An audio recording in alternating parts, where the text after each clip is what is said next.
Assalamualaikum warahmatullahi wabarakatuh. Nama saya Retno Andriani, NPM 2341157, kelas manajemen 23B. Di sini saya akan menjelaskan mengenai teori pilihan konsumen untuk memenuhi tugas pengantar ilmu ekonomi mikro. Teori pilihan konsumen. Teori pilihan konsumen adalah teori dalam ekonomi mikro yang mempelajari bagaimana konsumen membuat keputusan dan memilih barang atau jasa yang akan dibeli. Teori ini menjelaskan perilaku konsumen dalam menghadapi sumber daya yang terbatas dan kebutuhan yang tidak terbatas. Terdapat dua pendekatan dalam teori pilihan konsumen, yaitu pendekatan kardinal dan pendekatan ordinal. Pendekatan kardinal mengasumsikan bahwa utilitas atau kepuasan dapat diukur secara kuantitatif menggunakan skala angka.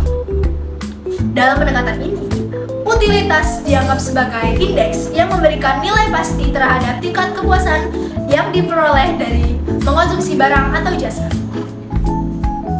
Pendekatan ordinal di sisi lain menyatakan bahwa utilitas hanya dapat diurutkan berdasarkan peringkat atau ranking. Dalam pendekatan ini, utilitas diukur berdasarkan preferensi relatif konsumen terhadap berbagai pilihan. Dalam teori pilihan konsumen dianggap sebagai individu yang rasional dan memiliki preferensi yang konsisten. Konsumen berusaha untuk memaksimalkan utilitas mereka dengan memilih kombinasi barang atau jasa yang memberikan tingkat kepuasan tertinggi sesuai dengan anggaran yang dibeli. Konsumen juga dianggap memiliki kendala anggaran, yaitu jumlah pendapatan yang terbatas yang harus digunakan untuk membeli berbagai barang atau jasa. Konsep kurva indifferent juga penting dalam teori pilihan konsumennya. Kurva indifference adalah kurva yang menghubungkan titik-titik kombinasi dari konsumsi barang-barang yang menghasilkan tingkat kepuasan yang sama bagi konsumen. Kurva indifference menunjukkan kombinasi barang atau jasa yang memiliki tingkat kepuasan yang setara, sehingga konsumen tidak memiliki preferensi yang jelas antara kombinasi-kombinasi tersebut. Teori pilihan konsumen juga mempertimbangkan konsep utilitas marginal. Utilitas marginal adalah perubahan dalam utilitas yang diperoleh dari konsumsi satu unit tambahan dari suatu barang atau jasa. Konsumen akan terus mengkonsumsi barang atau jasa tambahan sampai utilitas marginalnya sama dengan harga barang atau jasa tersebut.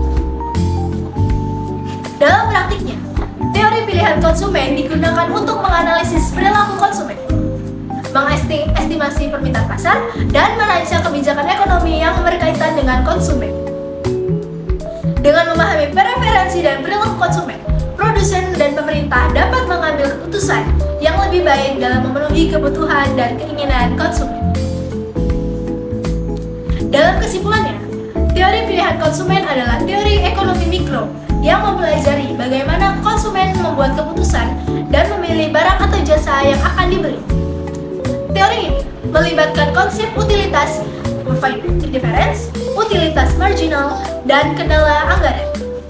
Dengan memahami teori pilihan konsumen, kita dapat memahami perilaku konsumen dan mengambil keputusan yang lebih baik dalam konteks ekonomi.